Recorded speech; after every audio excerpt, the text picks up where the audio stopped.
Back in 8th grade health class, I remember one day specifically where our teacher put all of the boys on one side of the room and all of the girls on the other side.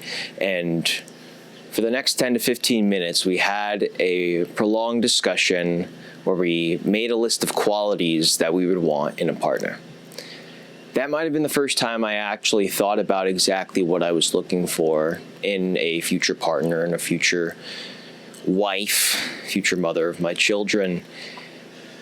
And it's interesting when you look at love how we romanticize the idea of being in love with someone and having a family one day. And while we could put a lot of effort into that specifically and into that idea throughout our lives, the other side of that coin is narrowing down that playing field, if you would, and looking exactly at who we want, whether it be from physical qualities, mental qualities, choices they make, activities they partake in.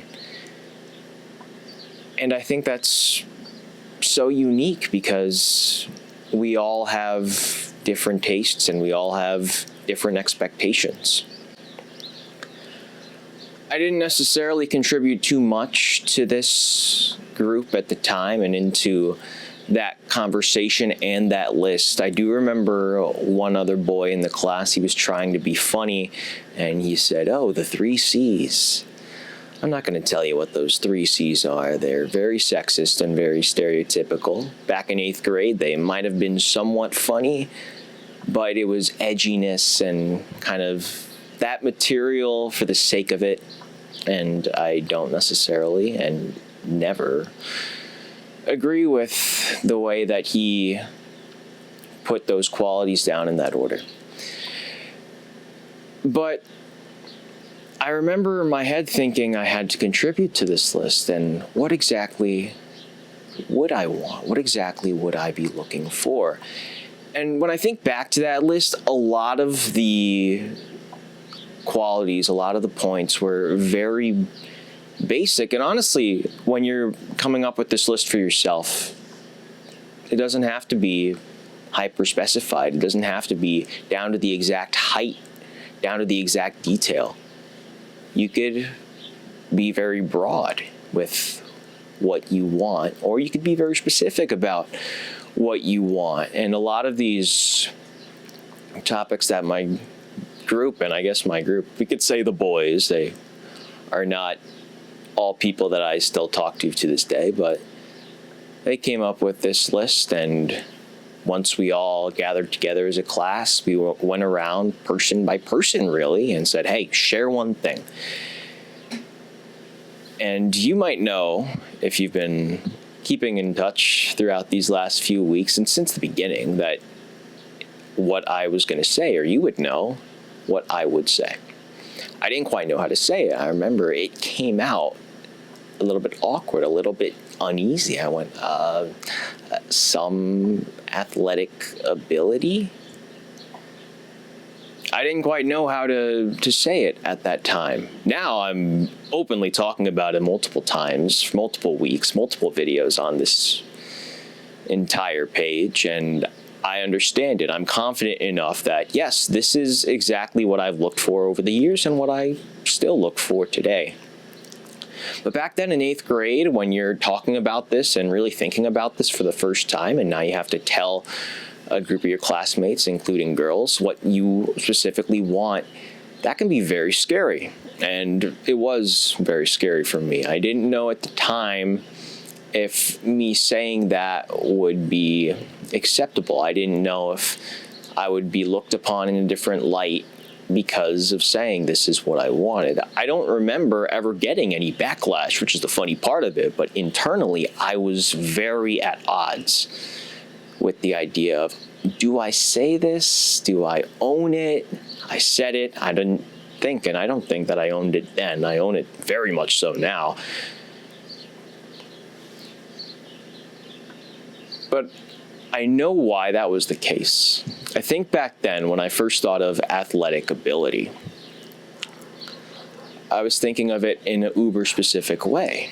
I was thinking of a specific body type, and when you think of the word athletic, think of the body type that comes into your head. You might be, again, in a very specific way. And then over the years, where I met many girls and talked to many girls, had classes with girls who played sports, high school and college, throughout, I learned that that is not the case whatsoever. That is not the case. I've liked girls who have played sports, golf, have volleyball, lacrosse. If you name a sport, I've probably had some form of feelings for a girl that I might have known who played said sport. And these girls, all in their own way, looked completely different from one another. Maybe athletic in 8th grade was thinking, oh, it's very, very toned, skinny. And that was the perception that originally, at my first realization of, okay, this is something I'm looking for, scared me from being honest about it. Now, as the years have gone by, I've known I didn't need to be feeling that exact way. I didn't need to be scared about being honest about what I'm looking for. And unless if it's something that might be very, I've been talking a lot about judgment, I guess, in the past. And I'm not saying if it's something that other people don't necessarily agree with, but I'm not sure how many things you could be looking for in a partner. I've been talking about girls this whole time. It goes both ways. Looking for in a partner in general. There are probably only a select few that would have a lot of people question you. And really, with our own preferences and our own tendencies, not that there's no grounds for where we should question each other hardly about what we're looking for, but I think we should look at that idea and understand that it's honestly amazing that everyone has their own unique preferences, that everyone has their own unique tastes. You'll see this more closely if you're a guy and you're with guys, if you're a girl and you're with girls, and you get to college age and whatnot, if you start going out to bars and clubs and everything in between, because that's something that a lot of late teens and 20-somethings do, you will get to see that entire display of everyone who's there. And you will get to see the entire spectrum of different ways that people look, different ways people carry themselves, different ways people dress, different nationalities where people are from. And you get to see that in its full glory. I guess you could call it glory, because it's so neat to live in a place where there are so many different types of people, and there are so many different choices for everyone. I know more recently for me, and I speak more from a guy perspective for a lot of these topics, and when it's my experiences as well, I'm just a guy, and I've seen some things as a guy that I know some girls haven't seen. I try to be as broad as possible. Recently, I went out with a good group of my friends. I hadn't been out in a while. I'd been busy doing games and ended up going out. I actually did go out. It was on Valentine's Day, and if you were holding me to my somewhat promise, which I've mentioned a few times, I did see Wuthering Heights. I saw Wuthering Heights by myself on Valentine's Day. I committed to the bit. That's what we're doing this year in 2026. Then afterwards, drove over because it was like 10 minutes away. It's in the same city. when I went to go to the movie, the bar was close by, drove over after, and, started hanging out with my friends. And, that night, none of us necessarily made too many big moves. And I think that's how a lot of the nights that my friends go out end up going. We're very much people who appreciate from afar and need more confidence to step up to the plate. And that's how everyone is at some point in their lives. So you might make fun of those people, but you've probably been there too. And especially that night and hanging out with friends, I got to experience that a lot more in the flesh, in the present moment at that time again. And it's different, at least from what I've seen from a guy's perspective. It's probably the same for girls. I wouldn't entirely know to the best of my ability. There were girls that night where multiple of us were like, she looks good. There were other girls that night who one might have thought looked good, and another might have been like, nah, I don't like that this person, who, by the way, no one would end up talking to that night, has such thing going for hers, has made such choice that, doesn't necessarily align with me. And I don't want to get into the nitty-gritty of how those choices are explained. I'll try to sum it up. I do remember there was one girl who walked by, and she had black hair, a lot of piercings, a few around her ears, septum, and some on the eyebrows. I don't necessarily see the eyebrow piercings too much. I thought she looked good. I didn't necessarily tell it to my friends. I've been very quiet about that over the years. I do want to do a episode one day talking about how for a while I stopped telling my friends about my feelings for girls and whatnot. But I remember he was like, hey, it's like, I love the septum piercings, but he saw the eyebrow, and he's like, no, can't do that. That's another thing with qualities. If we see that someone has or does something, that could instantly, for us, be a deal breaker. Even if we haven't talked to them, we can be like, oh, this person looks cool, I want to go talk to them. And then maybe they have too many piercings. Or in my case, if they are hitting vapes or e-cigarettes, for me, that's instantly like, yeah, no, I'm sorry. You look good, but nah. And that's another thing with qualities we're searching for in a partner. As much as we have qualities we want someone to have, we could have qualities that we don't want someone to have. We could have those deal breakers, if you want to put it that way.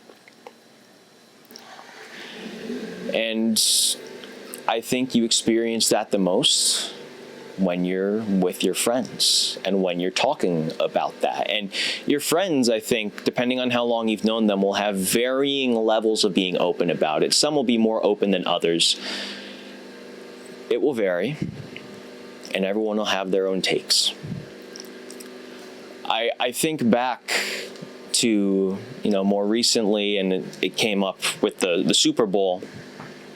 Sabrina Carpenter was in the commercial with Pringles that came up, and I was watching the Super Bowl with my friends, and that somehow got back to the topic, which was, I think, in January when it was being talked about, but that people were comparing Sabrina Carpenter and Sydney Sweeney. Who's more attractive between the two? And I think for me, sometimes when it comes to topics like that, I'm like, both can be good, right? I've come to learn this about myself. Some people, and in general, some people might have specific hair colors they go for, certain nationalities or backgrounds that they go for. I've learned for myself, I just like women, I've talked a few times about a few of my somewhat run-ins / dealing with feelings about women. They look completely different from one another. I do have another story coming up next week, so please stay tuned for that. But I've learned that I like women. You know, I don't necessarily need a certain hair color. I don't need a certain checklist of things to go down. I think a lot of women are attractive. That's how I feel. There are some people who won't necessarily see that. And going back to the entire subject and to the talk at the Super Bowl, they were discussing Sabrina Carpenter versus Sydney Sweeney. One of the guys was running down why he thought one was better than the other, and I'm just like, okay, but that's not how I feel. I just kind of stayed quiet and let the babble proceed out into the world. But when we think of that, and when you're with friends, you will see everyone's tastes, everyone's ranges on display to varying levels. Some will be open about it to the point where the rest of the friend group will make fun and poke light into that. And another factor when it comes to these qualities we're searching for in someone, we could find someone with those qualities and we could have a terrible experience with them. Maybe there's a breakup. Maybe they cheat on you. Maybe something happens that goes horribly wrong against you. Maybe it's not your fault. Maybe they made a decision to hurt you in some way, shape, or form. And when we go back to that list of things I want in a partner, if we have a bad experience with someone who fits that mold, that checklist will be shredded up and new points will be on that list. When you have experiences with certain people of certain backgrounds, of certain nationalities, and this is on a broader spectrum, not just talking about love or qualities that we're searching for in someone, and you might have bad experiences, that could very much so change what you're looking for. You might have a bad experience with someone of insert nationality or insert background or insert they do something, and they might do you wrong. And now you're thinking, I don't want to be with anyone like that ever again. It's the flip side of the coin. We have these lists. We have our somewhat standards, if you want to talk about standards in that light. The qualities, if we want to just keep it to qualities. And we have times when it switches. We have times when we maybe go the other way, when we go for someone else who looks someone outside of the box that we've been somewhat catering and searching for in our lives. It happens. Not to everyone, but it happens. And that can be both fascinating and also terrifying.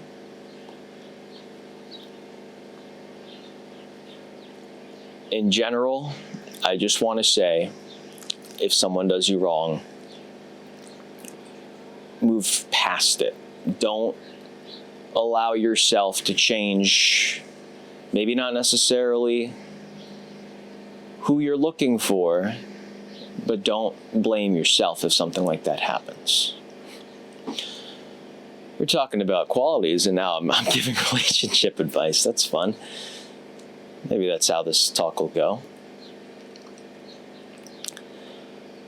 But when we think of love, it can be so much more specific. than just the idea and the talk and the topic of love, the topic of finding a partner. You can either have 2 bullets or a laundry list for someone and your future someone you have in mind.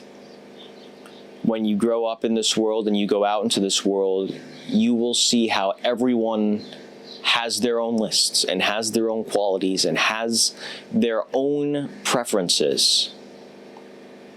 And while you might poke fun at some and laud others, appreciate that that is a part of life that we all end up going through.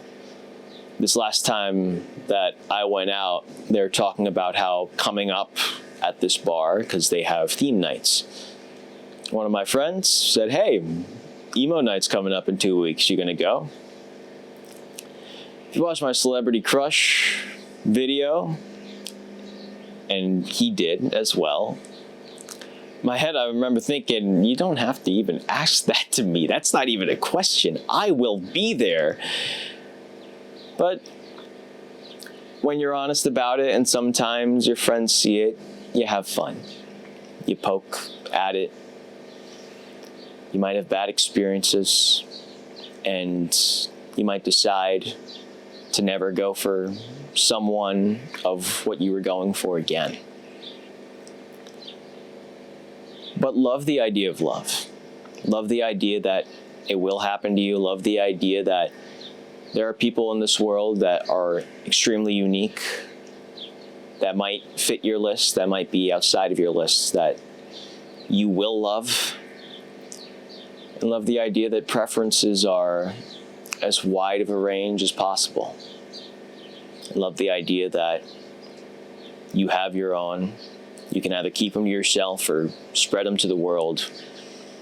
And in totality, that we have the ability to love who we want to love.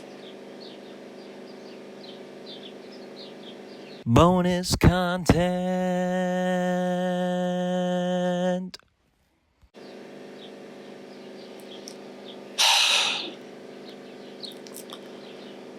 That was a lot of fun. That was a lot of fun for me because looking back, I've personally come so far from that class in 8th grade. I've come so far from understanding that that's something I've been looking for to something that I've now been able to say, yes, I am looking for this. Yes, this is something that I might have as a bullet point on my list. Not that it's a complete non-negotiable, but I found it's been a tendency for me. You have your own tendencies. You can have a wide range of tendencies. But I love that we have the freedom of having those tendencies. Next week's video is going to be a fun one. If you liked my celebrity crush video, if you liked my first video, this one will be in line with those. And I'm really happy and I'm really proud to get that message off my chest. Bye now.